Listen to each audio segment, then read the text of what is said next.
If a couple thinks that there's anything that they can't talk about before they're married, there's anything they can't talk about because it might cause a rupture in the relationship, that's the sign that we need to talk about this. That's right. That's right. And if it causes a rupture in the relationship, better that happened before they got married than after. Right. I can understand and empathize with the fear. Look, I've got months or years invested in this, and I'm afraid of what might happen. I understand that, but that's not a normal or that's not a sign of readiness or competence for marriage. Let me ask you a question that, I don't know, maybe you don't want to answer, but do you ever feel like that you're the bad guy? Like telling them, like, you see this couple, they're cohabitating, they're desiring to get married in the church. You obviously, you want what's best for them, and you see that there is an issue, and you have to tell them this. Do you feel like you're kind of the Debbie Downer, or the bad guy, in this whole thing, bringing them bad news? It can be. The reason why the article, ultimately why I wrote it, was my own, as a young priest, my own trying to process and understand, why do I feel like I'm causing harm to this couple?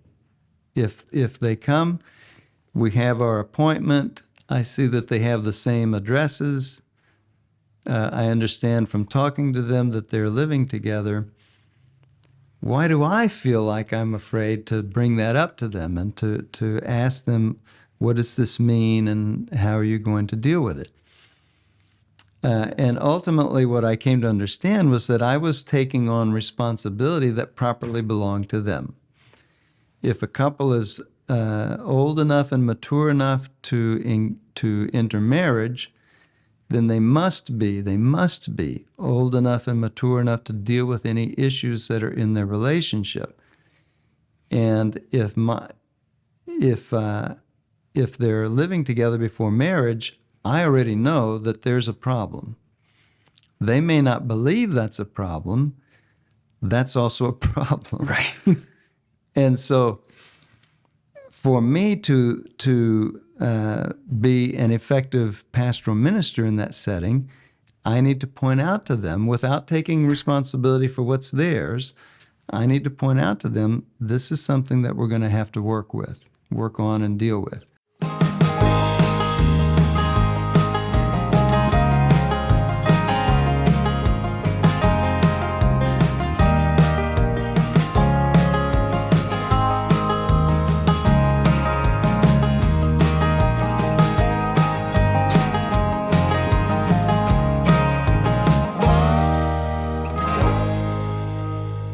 Welcome to Tulsa Time with Bishop Konderla. I'm Adam Minahan. Make sure you share this episode with all of your family and friends. Make sure you have the EOC magazine. This is like, I have to do this every episode because I'm in charge of the EOC, so I want to make sure everybody gets an EOC magazine. Reach out to us. We'd be happy to send you one free of charge.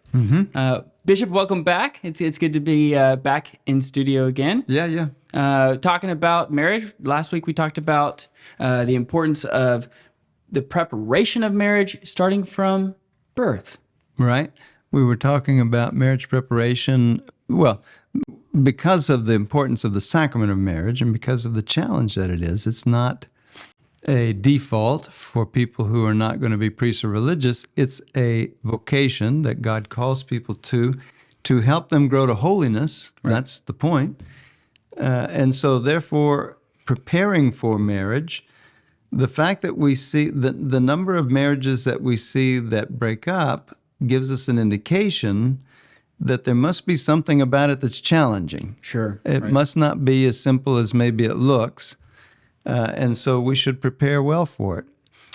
We were talking about things that we can avoid that get in the way. So we talked about sexual promiscuity and so forth. We talked about discerning marriage. Another topic that comes up a lot of times is couples who are cohabiting, who have made the decision to live together as if they were married before they're married. Right. And that often is, that decision is often arrived at innocently. And by that I mean, I'll give an example. When I was a priest in Austin, Texas, there was a psychologist in town who had an article that appeared in the paper one year. And he was recommending to couples in that article, if you're thinking about getting married, first you should move in together and live together, but keep both of your apartments or homes. Second, after some months, if things seem to be going well, then get rid of one of the apartments so that you don't have the back door to escape to. And if after some months of that things seem to be going well, then go ahead and get married. Well, a young couple reading that from a psychologist might be thinking to themselves, oh, that's a very responsible thing, is to, quote, try it out, see if it works. But there are a number of problems with that approach. For Christians, that's what we were saying last week, the basis of all of this is our discipleship, our relationship with Jesus Christ. To enter into a sexual relationship with someone with whom I'm not married is sinful. And so if I'm committing sin, I'm getting in the way of my relationship with Jesus. I'm impeding his ability to lead and guide me, not clearing the way for it. Secondly, though, even psychologically, it sets a couple up for failure because it causes them to think, after some months of living together, that they've now experienced what marriage will be. And we didn't fight every day, so it must be okay. And so then they enter into marriage and discover that, hey, we're fighting all the time, and they get divorced quickly. Why did that happen? The cohabiting relationship is, by definition, a relationship that has a back door. That's the point. We're going to try it on, knowing that we can escape out of it if it doesn't work. That's the point. Marriage is precisely a relationship that does not have a back door. Well, it does when you die.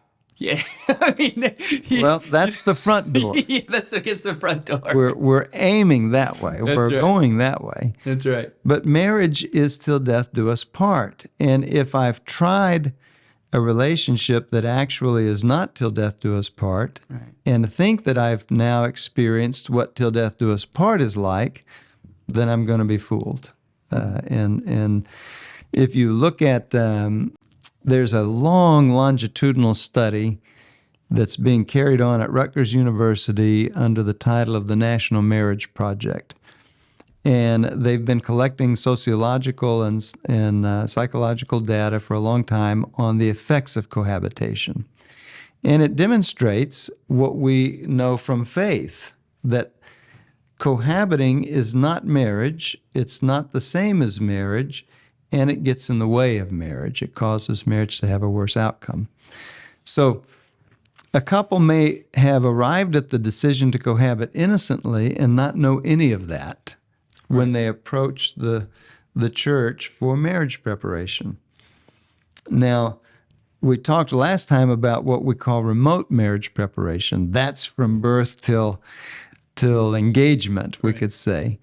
Now we can talk about what the church refers to as proximate marriage preparation. So that's in the late courting relationship or even the engagement, and now the lead up to the actual wedding itself. And couples typically approach the church to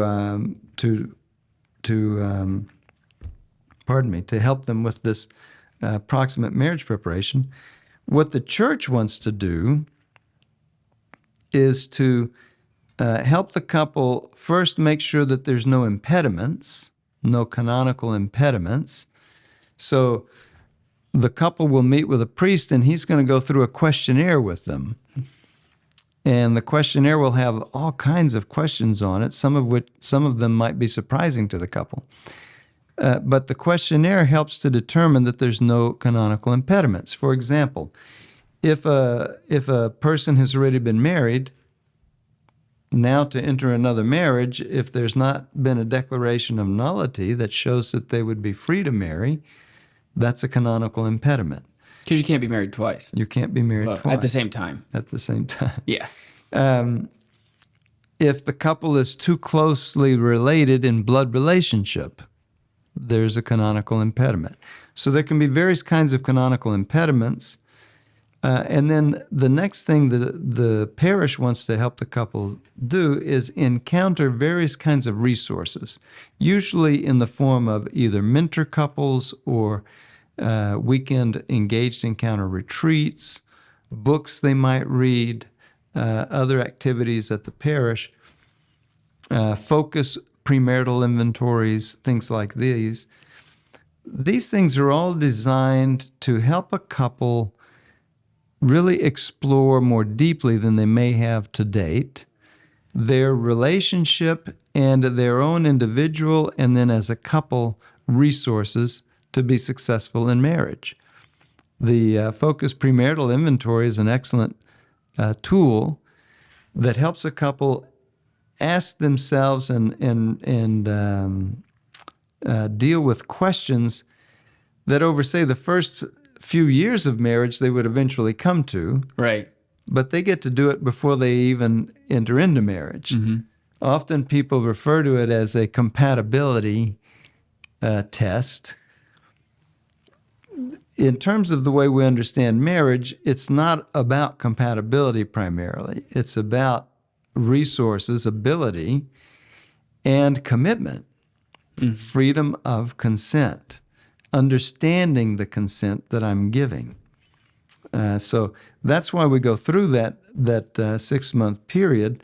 And that's why if a couple is already cohabiting, the priest or pastoral minister is rightly going to stop at that and try to help the couple understand there's a problem here. It may not be a canonical impediment, but it is a problem. There's a discrepancy between what you say is the reason why you're approaching the church for marriage, why you're getting married in the church, and how you're actually living right now. I would often talk with couples and first talk to them about their relationship with the Lord, their faith life, as a way of both getting to know them, but also trying to understand what is the foundation beneath which you're coming to do marriage preparation. And if a couple is talking to me about their devout Catholic faith and their desire to share that faith with each other and to raise their children in the faith and so forth, but they're already cohabiting, they're already living together in a sexual relationship, then it's important for them to be able to recognize and see how that's a discrepancy, because a sexual relationship prior to marriage is a relationship that has sin in it in a way that is going to get in the way of their marriage.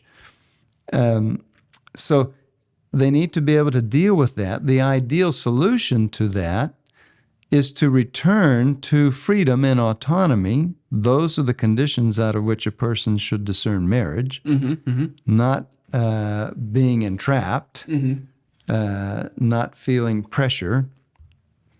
Freedom and autonomy, which is found in a separate living relationship, where now both of us return to a state of living in which we are free to move away from this relationship if we decide to.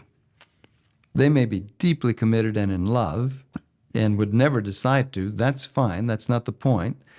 The point is we could if we wanted to, so that our decision not to, bless you. Sorry. So that our decision not to is a decision that's being made in freedom. Right.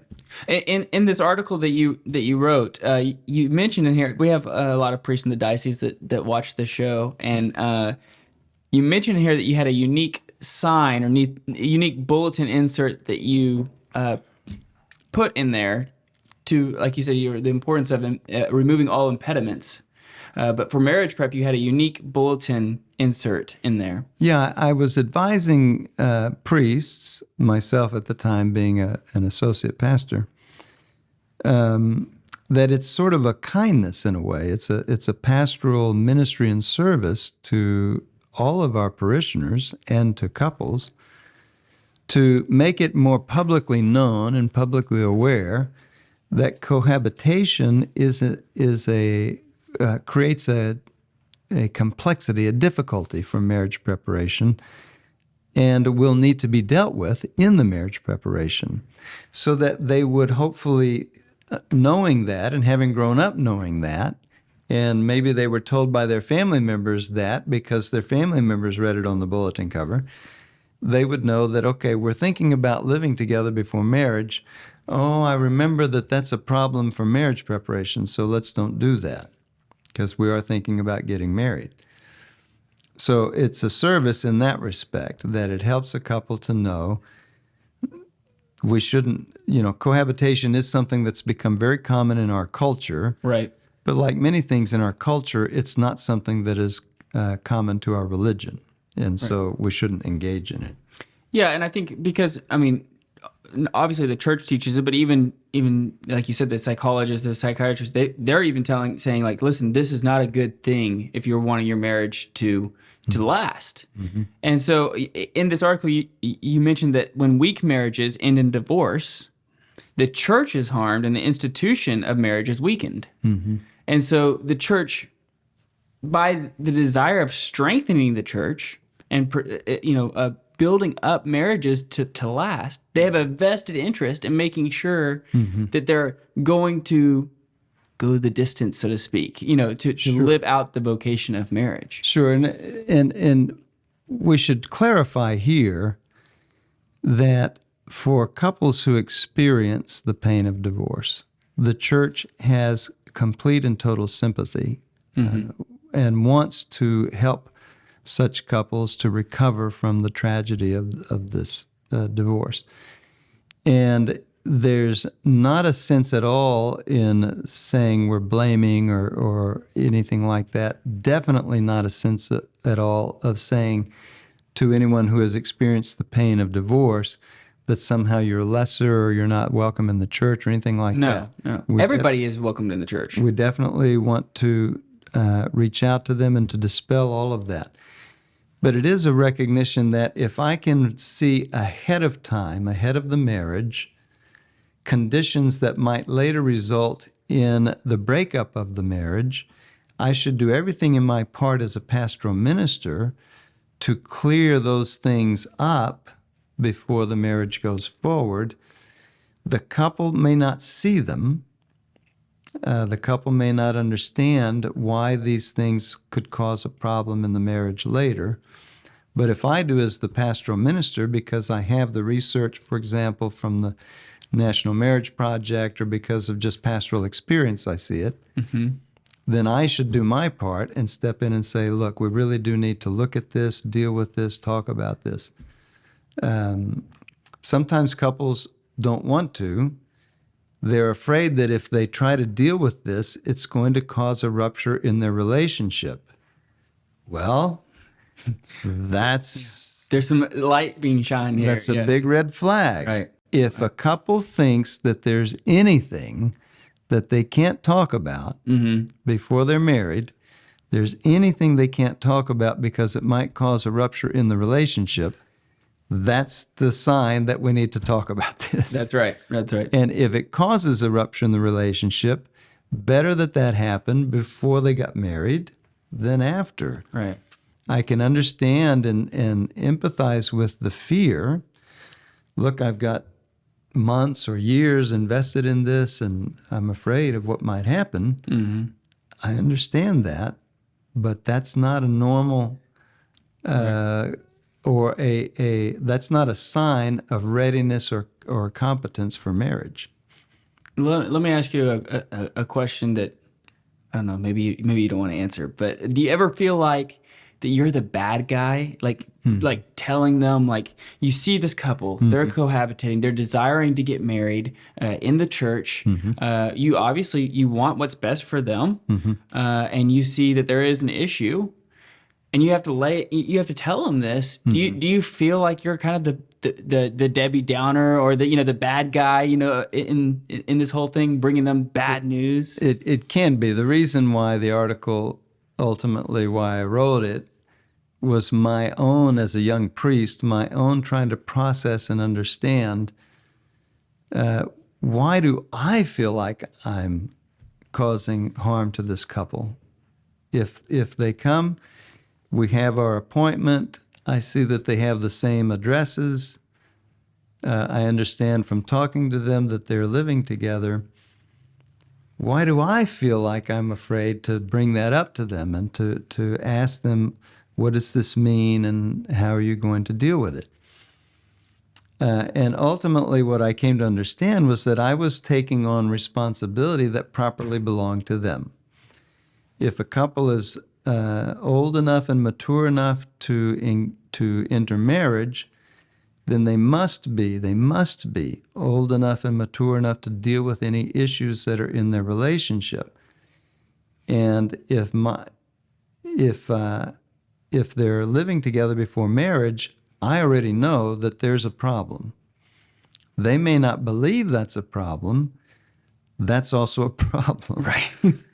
And so for me to be an effective pastoral minister in that setting, I need to point out to them, without taking responsibility for what's theirs, I need to point out to them, this is something that we're going to have to work on and deal with. I recommended in the article that priests not set a date with a couple for when the marriage would happen until they've made sure that there's no other impediments and that there's no foreseeable problems. This is a foreseeable problem. And so the couple needs to deal with it in an effective way before we set the date. The reason for that, again, has to do with the good of the couple. Once the date is set, then all the focus goes towards getting ready for that date. Right. And it becomes harder, particularly because dealing with this issue may take some time. And if I'm thinking, no, we want to be married next summer, for sure, next summer. Well, if there's a problem and I've got a date, then I'm more likely to overlook the problem. Right. And to say, look, that's not a problem. We've got to get ready for this. Whereas if there's not a date, then I'm freer, the couple is freer, to say, okay, let's talk about this. Let's look at it. So what would you say, there's somebody's watching right now and they're considering marriage, courting somebody, and they're engaged and they are living together. What advice would you give them to talk? Like, how do they go about talking to the other person and saying, we need to make a change? Like, what does that look like? Well, first I would counsel them out of experience that I myself had. What I found was that it's almost never the case that the couple said, we know this is something that is contrary to our faith and contrary to the teaching of the church. Let's go ahead and do it. Right. Absolutely. Right. That's not what happens. Typically what happens is the couple is trying to be responsible. And so, for example, they recognize, look, we're going to get married. Let's begin to save money. Let's begin to get ready for setting up a house, et cetera, whatever the reasons would be. And that's what causes them to decide, we're spending money on 2 apartments right now. Let's go ahead and move in so we can save money for a house. Okay. How does every other couple save money for a house? You see? So we don't want to have a kind of tunnel vision that develops in which they say, this is the only thing we can do. Every other couple is not doing that. Right. And they also have to save money for a house, so it's not necessary to do that. We have already done it. What should we do now? Now what we should do, what I would counsel the couple, is to seek once again freedom. Seek once again to establish a relationship based in freedom. We're together, not because we live in the same apartment and I don't have a place to go, but because we want to be together. And we're together in Christ because we each want to be faithful to Him in the way that we live our relationship together. And so we now want to move back into 2 apartments. So now we're free again. And often, it was a challenge for the couple. All right, what about one of you moving in with a parent or with a friend? Could you get a roommate for a while? Just find some way. We're smart, creative people. We're about to, we're fully employed and we're about to get married. We should be smart and creative enough to figure out how can we get ourselves out of a relationship that causes a problem for our marriage preparation. That would be the kind of advice that I would have for them. Very good. We'll put the article in the show notes. That way they can take a look at it. We can also push this out on our email blast. So if you don't have getting diocesan emails, you can go to dioceseoftulsa.org and sign up for those. There's also this little QR code on the cover of the EOC magazine that if you click on that QR code, all you have to do is type in your email and you will start getting the diocesan emails. Almost like we set it up that way. Couldn't be better. So anyway, thank you so much for listening to Tulsa Time with Bishop Konderla. We'll see you next week.